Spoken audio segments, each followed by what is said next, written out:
Asrlar davomida bu zamin nafaqat tarix, balki ma'rifat va san'at beshigi bo'lib kelgan. Ajdodlarimiz yaratgan boy meros bugungi avlod uchun mas'uliyat yuklashi barobarida ilhom manbaidir. Sahnadagi mana bu ijrolar tarix va zamon tutashgan nuqtani aks ettirgan ijodiy maydon. Bugungi sahna asarlari ushbu tomoshalar tarixni anglash, o'zlikni his etish va kelajak oldidagi mas'uliyatni anglatishga qaratilgan badiiy ifodadir. Prezidentimiz tashabbusi bilan boshlangan Turon maktab teatri tanlovi ham ana shu maqsadda o'quvchilar o'rtasida teatr san'atini keng targ'ib qilish, ularning ijodiy salohiyatini rivojlantirish va maktablardagi studiyalar faoliyatini yanada jonlantirishga xizmat qilmoqda. Mazkur loyiha qisqa fursat ichida o'z atrofiga ko'plab intiluvchan, iste'dodli o'g'il-qizlarni birlashtira oldi. Ayniqsa, mamlakatimiz yetakchisi tomonidan har bir hududda kelajak markazlarining ochilishi loyihaning qamrovi va nufuzini yanada oshirishga xizmat qilmoqda. Ularni o'qitish uchun homiylik qilgan jadidlar boylar xonadonida eshikma-eshik yurib pul yig'adi. Ular bizning kelajagimiz. Ularni siz uyg'ota olasizmi?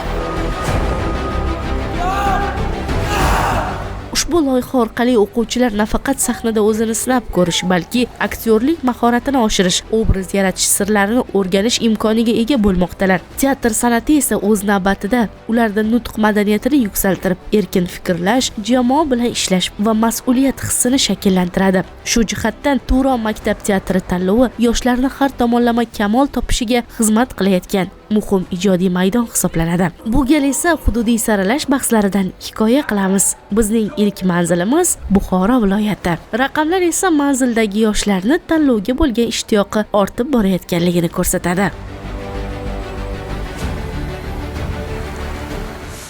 Bugungi o'quvchilarimizni teatr san'atiga bo'lgan qiziqishni oshirish maqsadida mana 3 yildirki Turon maktab teatri an'anaviy tarzda o'tkazib kelmoqda. Aynan bugun Turon maktab teatri tanlovi har yilgidanda qiziqarli bahs-munozaralarga boy o'tmoqda. Sababi mana bugungi kunda viloyatimiz bo'yicha 2199 ta jamoa ro'yxatdan o'tgan bo'lib, unda 17 mingdan ortiq o'quvchilarimiz tanlovimizning quyi bosqichlarida ishtirok etdi. Va shu bilan birgalikda bugun o'quvchilarimizni ta'lim muassasalarida Turon maktab teatri to'garaklari tashkil etilishi, shu bilan birgalikda viloyatimiz xizmat ko'rsatgan aktyorlarimiz, aktrisalarimiz ishtirokida mahorat darslarini tashkil etilishi ham qaysidir ma'noda bugun o'quvchilarimizni sahnaga chiqishiga, sahna madaniyatini shakllantirishga xizmat qilmoqda. Bugun o'quvchilarimiz parda bilan ishlayapti. Bugun o'quvchilarimiz musiqalari bilan, dekoratsiyalari bilan, sahna bilan ishlayapti. Bu ham o'z navbatida o'quvchilarimizda teatr madaniyatini oshirishga, bugun teatr tomosha qilishga xizmat qiladi. Tanlovda 6-10 sinf o'quvchilaridan iborat har bir jamoa 8 nafargacha tarkibda ishtirok etishdi. Ular belgilangan nizom asosida baholandilar. Birinchi shart bizning maktab deya nomlanib, unda jamoalar 6 daqiqa davomida o'z maktabining yutuqlarini badiiy, musiqiy va sahna ko'rinishi orqali namoyish etadilar. Ko'rgazmali vositalardan foydalanish mumkin. Jamoa nomi, shiori va atributlariga alohida e'tibor qaratiladi. Ushbu sinov 10 ballik tizimda baholanadi. Men orzu qilaman.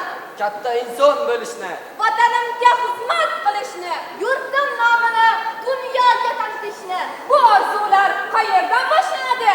Sinf xonalaridan, maktab partasidan, ustozlardan, darslardan, bir va doskalardan, maktab darsliklaridan. Orzular maktabdan boshlanadi.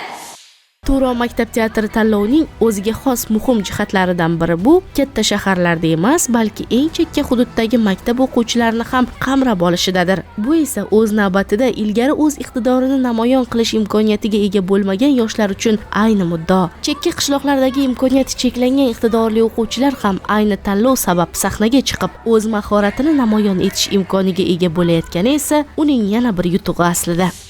O'quvchilarimiz kunni kun demay, tunni tun demay jahd bilan tayyorgarlik ko'rib keldi. Bu albatta birinchi navbatda yurtboshimizning tashabbuslari bilan deb o'ylayman. O'zim tarix fani o'qituvchisiman. Bolalarga, jadidlarga bo'lgan muhabbat ruhini faqat tarix fani darslarida singdirish emas, ularning yoshligidagi orzulari bo'ladi. Bu orzulari ular sahnada o'zlarini tutishlari, o'zlarida yosh yillarda bo'lgan o'sha mashhur aktyor, aktrisalar kabi o'zlarini tutishni istashadi. Shu orzularni ham ro'yobga chiqarish bugungi kundagi bizning bir maqsadimiz. Bu kunlarga yetguncha qanchadan qancha jadid bobo kalonlarimiz o'zlari jonlarini fido qilishdi. Shu jadid bobo kalonlarimiz haqida, ularni vatanparvarlik ruhini bolalarimiz yuragida singdirish uchun ham men o'ylaymanki, bu tanlov juda ham salmoqli hissa qilishyapti. Bizning 36-umumiy o'rta ta'lim maktabi Bobkent tumanining eng chekka tumani hisoblanadi. Lekin bilim darajasi bo'yicha, olimpiadalarda natijasi bo'yicha, o'qishga kirish natijasi bo'yicha tumanda birinchilikni qo'ldan bermayapmiz. O'tgan yil ham bu tanlovga kelib viloyatda 4-o'rinni egallagandik. Bu o'quvchilarimizga yana ham motivatsiya bo'ldi desak to'g'ri bo'ladi. Siz tasvirlarda ko'rib turgan manzil Buxoro viloyati musiqali drama teatrida nafaqat sahna, balki sahna ortidagi jarayonlar ham nihoyatda qizg'in tus oldi. Namoyishlarning mukammal, ta'sirchan va esda qolarli bo'lishi avvalo ana shu ko'zga ko'rinmas mehnat, tasvir ortidagi tayyorgarlik jarayonlariga bevosita bog'liq. Hamza Akimzoda Niyoziyning Maysaraning ishi deb nomlangan spektakldan lavha qo'yapmiz. Men ushbu Maysaraning ishi spektaklida qozi kalon rolini bajaryapman. Bundan xursandman va biz kabi o'quvchi yoshlarning notiqlik san'atini rivojlantirishga xizmat qiladigan bunaqangi tanlovlarning tashkil etilganligi uchun muhtaram prezidentimizga o'z minnatdorchiligimizni bildiramiz. Ikkinchi shart teatr ibratxona deb nomlanib, ishtirokchilar milliy va umuminsoniy qadriyatlarga mos tarbiyaviy ahamiyatga ega asardan yoki mualliflik sahnasidan parchani ko'rsatib berishdi. Bu bahsda aktyorlik mahorati, sahna madaniyati, nutq, libos va dekoratsiyalar baholanadi. 15 daqiqagacha vaqt berilgan ayni shartda ishtirokchilar 30 ballgacha qo'lga kiritishlari mumkin. Hozir aytadigan gapimni ikki qulog'imga ham quyib bor. Maktab, ta'lim maskani, tarbiya beshigi, uyingda ota-onang bilan ham shunday gaplashasanmi? Ha? Ertaga yo'q, dadang maktabda bo'lsinlar. O'tir joyingga. Dadasi baribir kelmaydi. Kerak bo'lsa, maktabning o'zi boradi otasining oldiga. Siz uning otasini kimga bilasizmi?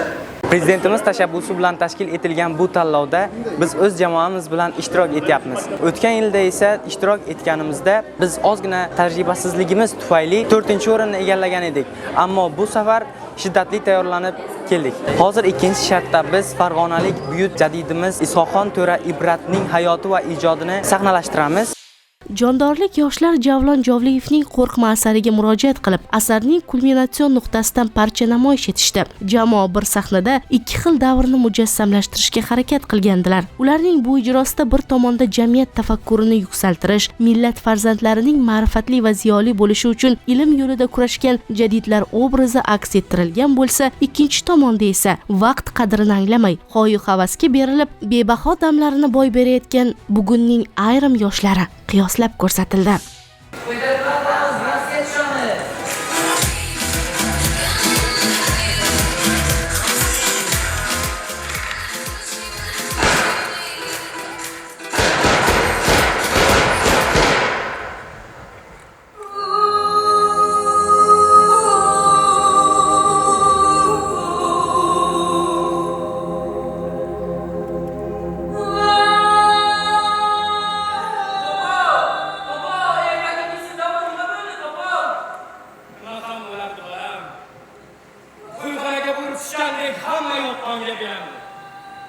So'ng talabalarni ko'mib, ustidan Toshkent 70 layni paxta urug'i ekib yuboradi. Ularni sotgan xoylarning ko'kragiga temirchani taqib, talabalar qonidan o'sgan paxtani terishga yuboradi. Ushbu voqea qahramonlaridan biri seni katta bobong bo'ladi. Ming afsuski 70 tani bittasi emas. Sotqinlarni boshida turgan. Mana o'zi silinganiga sen ham sig'inishga majbursan deb ko'ksimga mixlab ketgan. Men yoshligimdan mana shu katta sahnalarga chiqib rol o'ynashlarni juda ko'p orzu qilardim. Tron teatr maktabi yo'lga qo'yildi. Men shu Tron maktabiga qatnashganimdan juda xursandman. Chunki hozir biz o'zimizni rolimizni o'ynab chiqdik. Hakamlarning qalbidan yo'l oldik degan umiddaman. Hammaga omad tilayman. Gohida sahnadagi sukunat tomoshabinlar qalbiga kirib borgan bo'lsa, ba'zi tanlangan komik asarlar yig'ilganlar yuziga tabassum ulasha oldi. Ahamiyatlisi, har bir ijroni maromiga yetkazish uchun harakat qilayotgan bu yoshlar qaysidir san'at muassasasida emas, balki umumta'lim maktablarida tahsil olayotgan o'quvchilardir. Bugungi tanlovimizda men o'ylaymanki, barcha jamoalar g'olib. Sababi bu yergacha yetib kelishni o'zi bo'lmaydi. Bu yerda professionallar emas, aksincha qaysidir maktabda yoki bo'lmasa chekka hududlarda turgan yashirin iqtidorlar o'zini namoyon etyapti deb o'ylayman. Xususan shu tanlovda o'zimni jamoam bilan ishtirok etib kelyapman. Bolalarning ishtiroki, o'quvchilarni sahnada kuyib yonib ijrosini ko'rayotgan kishi bularni oddiy maktab o'quvchisi deb o'ylamaydi. Aksincha bu bolalarimizni ichidagi iste'dod, iqtidor deb o'ylayman. Sahnadagi har bir namoyish orqali o'quvchi yoshlar tomoshabinga chuqur ma'no va ibrat ulashib, har bir insonni hayotda to'g'ri yo'l tanlash, ilm ma'rifat yo'lida jadidlar jasoratini ko'rsatib berishga, umuman olganda asarning mazmun mohiyatini ochib berishga harakat qilishdi. Biz hozir Jaloliddin Manguberdini gavdalantirmoqdamiz. Bugun menga juda ham ko'p mas'uliyat yuklatilgan. Respublika bosqichida birinchi o'rin olganlarga chet elga sayohat berishar ekan. Bu bizga ishtiyoq, yanada ko'proq harakat qilishimizga dalda bo'ldi. Prezidentimiz bildirgan ishonchni oqlab, albatta birinchi o'rinni olamiz va respublikada ham birinchi o'rinni olishga harakat qilamiz. Ushbu tanlov o'quvchilarning nafaqat aktyorlik mahoratini oshirish, balki o'z-o'ziga bo'lgan ishonchni mustahkamlash, jamoa bilan ishlash va mas'uliyatni his qilishga o'rgatadi. Ayniqsa sahnadagi har bir ijro, tayyorgarliklar va ustozlar maslahatlari yoshlarning ijodiy qarashlarini boyitib, san'atga bo'lgan muhabbatini yanada kuchaytirishga xizmat qiladi. Bizni paytimizda ham bunaqa sahnada yoshligimizda o'ynamaganmiz, imkoniyat bo'lmagan. Bularda imkoniyat bor, xohlagan pensiyasini olib ishlayapti, xohlagan yo'nalishda ishlayapti. O'sha o'zlarini nimaga qodir ekanligini sinab ko'rishyapti. Men o'ylaymanki, bu narsa juda tarbiyada katta ahamiyatga ega. Chunki yoshlarimiz pishadi, yoshlarimiz o'zini yo'lini topishga urinadi, o'zini yo'li bo'lish kerak ekanligini anglaydi va shu yo'lda hayotini davom ettirmoqchi bo'ladi. Kichkinagina hayotchasini ko'zlarini ochadi, hayotning boshqa tomonlari ham bor ekanligini ko'radi. To'g'risini aytsam, yoshlarning iqtidorini ko'rib hayron qolib o'tiribmanki, juda mehnatsevar, hayot sevadigan bolalar, o'zini ishini juda ham yaxshi o'rganib olgan bolalar, o'zini hayotini men o'ylayman kelajakda juda chiroyli quradigan, o'sha O'zbekistonimizga kamol inson bo'lib yetishadigan bolalar deb o'ylayman. Ushbu tanlovga o'quvchilarni jalb qilgan o'qituvchilar ham o'z ustida muntazam izlanishga, yangi yondashuv va uslublarni qo'llashga intilishadi. Sahna asarlarini tanlash, ularni o'quvchilar imkoniyatiga moslab sahnalashtirish, obraz ustida ishlash kabi jarayonlar ustozdan yuqori mahorat va ijodkorlikni talab etadi. Pedagoglar bilan suhbatlashar ekanmiz, ana shu haqiqatni ko'p bora anglash mumkin. To'g'risini aytsam, juda ham hayajondaman. Mana shu o'quvchilarimdan-da ortiq hayajondaman. Bu tanlov bizga nima beryapti? Eng asosiysi o'quvchilarning ma'naviy salohiyatini o'stiryapti. Ularni birgalikda, hamjihatlikda ishlashga undayapti. Biz tuman bosqichida ham juda ham bir chiroyli chiqishlarimiz bilan ishtirok qildik. O'sha sahna asarlarimiz bilan tomoshabinlar qalbidan joy ola oldik deb o'ylayman. Mana bugungi tanlovda ham o'quvchilarimiz o'zlarining chiqishlari bilan shu yig'ilganlarda katta taassurotlar qoldiradi. Prezidentimiz ushbu tanlovni tashkil qilib, yoshlarimiz uchun juda ham bir katta imkoniyatlar eshigini ochib berdilar. Biz o'qituvchilarga esa juda ham katta bir mas'uliyatni yuklab qo'ydilar. Maktablarda mana shu teatr to'garaklari tashkil qilindi. Hamma birgalikda, hamjihatlikda faoliyat olib boryapmiz. O'quvchi va o'qituvchilar intiqib kutgan lahzalar nihoyat yetib keldi. Teatr Ibratxona deya nomlangan ikkinchi shart bo'yicha jamoalarga qo'yilgan ballar e'lon qilindi. Shu bilan birga mutaxassislar tomonidan har bir jamoaning chiqishlari tahlil qilinib, ularning yutuq va kamchiliklari atroflicha ko'rsatib o'tildi. Har bir qo'yilgan balga aniq va asosli izohlar berildi. Yakuniy natijalarga ko'ra, har ikkala shartda eng yuqori ball to'plagan Kogon shahar 3-umumta'lim maktabining elegant jamoasi birinchi o'rinni egallab, respublika bosqichida ishtirok etish yo'llanmasini qo'lga kiritdi.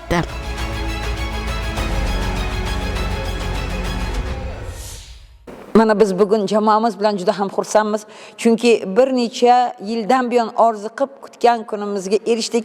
Sababi 3-yil biz aynan mana shu Turon teatr tanloviga ishtirok etib kelyapmiz. 1-yilda 4-o'rinni oldik, 2-yilda 1-o'rinni olib, respublikaga borib, viloyat sha'nini himoya qilib 3-o'rinni olib kelgan bo'lsak, biz baribir yuragimizda bir armon bor ediki, nima bo'lganda ham baribir yana respublika ko'rik tanloviga qatnashimiz va albatta sovrinni 1-o'rinni olishimiz kerak deya. Bugungi kun biz uchun alohida bir bayram kuni, alohida bir haligi xotiralarda, tarixda muhrlanib qoladigan eng ajoyib kun. Birinchidan kelinki bugun g'alabani nishonlayotgan bo'lsak, ikkinchi tomoni bizga bugundagi g'alaba yana bitta mas'uliyatni yukladi. Sababi biz butun viloyatning sha'nini o'zimizning jussamizga ko'tarishga ahd qildik. Bu degani ertangi kelajakdagi respublika ko'rik tanlovida albatta g'olib bo'lib 1-o'rinni egallab viloyatimiz sha'nini himoya qilamiz deya umid bildirib qolamiz. Turon maktab teatri tanlovi maktab o'quvchilari uchun nafaqat san'at maydoni, balki o'zini anglash, qobiliyatlarini kashf etish va rivojlantirish imkonini beruvchi muhim platformaga aylanib bormoqda. Ushbu tashabbus kelgusida yanada kengayib, yurtimizdagi yangidan-yangi iste'dodlarni kashf etishi shubhasiz. Biz esa hududlardagi yoshlarning iqtidor va iste'dodini ko'rsatib berayotgan loyihaning viloyat bosqichi tafsilotlarini yetkazishda davom etamiz. Jarayonlarni biz bilan kuzatib boring.